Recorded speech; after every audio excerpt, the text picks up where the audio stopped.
So today I want to talk about how to speak like a $1 million CEO as a software engineer. The reason I'm making this video today is because I believe communication specifically is one of the most important skills to have as a software engineer, and yet nearly nobody talks about it whenever they make, let's say, a software engineering guide or anything with particular to helping software engineers move around either in a professional career such as a 9-to-5 or even in a business aspect. So today's video is going to be dedicated to that. And now, before you ask who the hell is this guy, why is he talking about communication, I've had one of the fastest promotions in the software engineering cycle, going from a junior developer to a manager in under 3 years, moving from a $120,000 salary to a $250,000 salary within 3-year time frame. Afterwards, I quit to found my own firm, AB Analytics, a B2B AI consulting firm, and I would say the biggest proponent of that has been communication. Now, when it comes to communication, you can see figures such as, let's say, Elon Musk, who many people might think to be a little bit awkward, socially maybe inept in certain situations. And you might ask, okay, well, he's not a great communicator, but he's rich, so why do I need to know how to communicate with people? Well, despite what you might think about Elon Musk, let's say, since I brought him up as an example, despite his shortcomings and his sort of awkwardness, he's a great communicator. Because at the end of the day, communication is all about conveying the meaning of what you want to convey.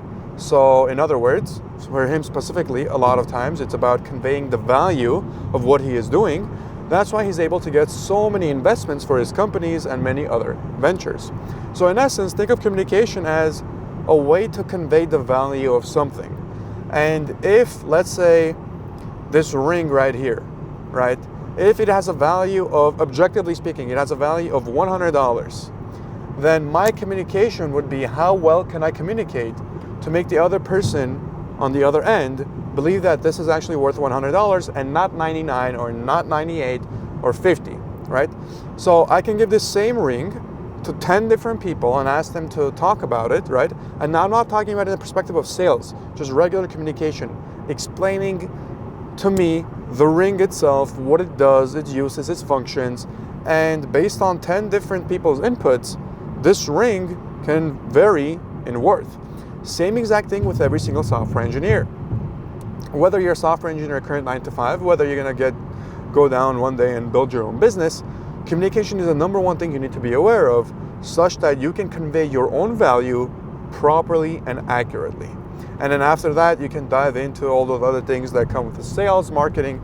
But today, I'm mainly going to focus on conveying your own value through communication. So essentially speaking like a $1 million CEO, because CEOs, the best thing they can do is create a vision for their company, kind of motivate investors to invest, motivate their employees to continue working and put in overtime, and motivate the customers to continue buying for them. This all has to do with communication, but more specifically than that, conveying the value of what it is they're building. So first and foremost, before we talk about what you have to do to become better as a communicator, right, to communicate better as a software engineer, we first have to talk about what you should not do as a software engineer if you want to be able to communicate properly. And the number one thing you do not want to do as a software engineer in order to actually communicate better is use technical jargon. Now, you might ask yourself, okay, that's why though? Like, why shouldn't I use technical jargon if I'm a software engineer? That is because most software engineers do not realize just how separate the non-technical and the technical worlds really are. Most software engineers have what I call tunnel vision.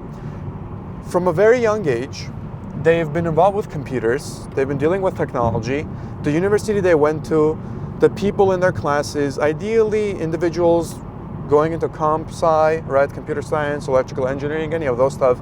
So generally speaking, the main individuals who have surrounded themselves with have been people that are adept with technology.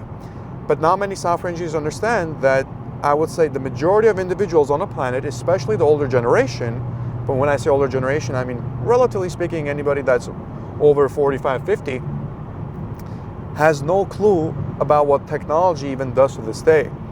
I have seen, from a real life perspective, countless businesses bringing in millions of dollars a year running on Windows XP and Excel. I mean, even the most recent Louvre heist, I think, they found out that the security, they still use Windows XP for it, and I think the password was password 123 or something like that. So when it comes to technology, most individuals do not know how to properly use it. So whenever a software engineer gets into a meeting with a manager, gets into a meeting with a stakeholder, and wants to talk about what they accomplished, wants to talk about the new API they integrated, or any of this technical jargon talk, the stakeholders and the managers are utterly confused because they do not speak the same language as you. Now, you might think, okay, Bago, but a lot of the technical stuff that I'm going to talk about is relatively elementary. Like, people should have knowledge of that. And I won't disagree with you. They should have knowledge of that. But at the same time, they don't need to have knowledge of that. A person running an HVAC company, bringing in $15 million a year, if they're running everything on Excel and their business is still working fine, they don't need to know anything technical. Now, if they did know that, obviously it would help their business, but they've been able to do relatively well for themselves without having to learn all that technical stuff. So number one thing to get better at communication is you have to remove a lot of technical jargon from your vocabulary. Meaning, do not say anything technical unless it has to correlate with a very specific KPI. Now, what does that mean? Anytime you're communicating anything technical, be it you met a deadline, be it you're building out a feature, be it you're sending out an email, be it you're sending out a Slack or a Teams message, be it you're on a sales call with a potential client, anytime you're going to mention something technical, you want to break it down bit by bit to get to the core message of the KPI. The way you do this is called the why framework. For example, let's say I'm having a technical talk with somebody and I want to build a website, and I'm going to build this website with a very specific tech stack. Now, the real question would be, okay, why am I diving into the tech stack? Well, because the tech stack will determine how well optimized the website is, what the load speed will be, and all these things. Okay, but why do I care about that? Well, the better optimized the website is, the faster the load times are, the higher the conversion rates will be. Okay, but why do I care about that? Well, the higher the conversion rates, the more money that I will make. So in essence, I connected all the way from my tech stack all the way down to me making money, right? So instead of going on a meeting and talking about, oh, I'm going to use React or whatever to build this front-end application, and then for the back-end, I'm going to use this, instead you say, this is what I'm going to do, and these are the results that are going to happen as a direct result of it. For example, I'm going to build you a website that's going to increase your conversion rate by 15%, bringing you an extra, let's say, $20,000 a month. That is vastly different from, I'm going to build you a website with all these cool integrations, with all these cool tech things that the customer is going to have no idea what you're even talking about. So generally speaking, whenever you see millionaires or billionaires or any type of a CEO that's leading a company talk, you'll notice that it's extremely simple. And that's for a very good reason. The average populace, at least in the United States, has reading level of, I believe, about a fifth grader. So their reading level is that of a fifth grader. Meaning, if you use any more complicated vocabulary, most individuals will not be able to understand you. That's why you want to keep things as simple as possible. If you take a look at prominent individuals currently, Trump, for example, has a very, very simple vocabulary. If you study his mannerisms and his speech, it's extremely simple. But that's why he has so many people listening to him, because everybody understands it. If you take a look at NVIDIA CEO, you take a look at Steve Cook, ex-Apple CEO, all these individuals, despite being intellectual individuals, they chose to talk in a very simple manner. They did not use all the cool words they knew in their vocab. They did not go into too much technical details, only if they were asked, but generally speaking, they stuck to the very simple and very quick and easy type of communication. Almost little to no technical jargon, despite being some of the most technical people on the planet. Zuckerberg, right? Bill Gates, all these individuals, despite being some of the most technical individuals, they still chose to talk extremely simply, because that's what most individuals understand. So that's really the key when it comes to speaking like a million or $1 billion CEO. You have to cut away all the technical jargon from your vocabulary, and you have to understand that the difference between you, a technical person, and a non-technical person, is worlds apart, okay? And you cannot make the assumption that these individuals will be able to understand what it is that you have in here, and you should never make that assumption anyways, because once again, the way you see the world does not mean that's necessarily how the world is. There are a significant amount of people making a living outside of the tech bubble that we're in, outside of this AI bubble that we're in, and frankly, there are countless $10 million, $100 million businesses that are still running on Excel and don't even have an idea as to what AI even stands for.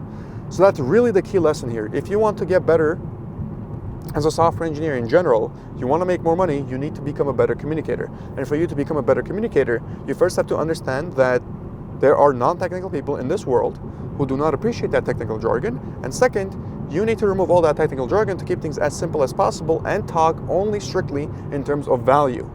What you say, every single word that has to come out of your mouth, has to be directly tied to a KPI.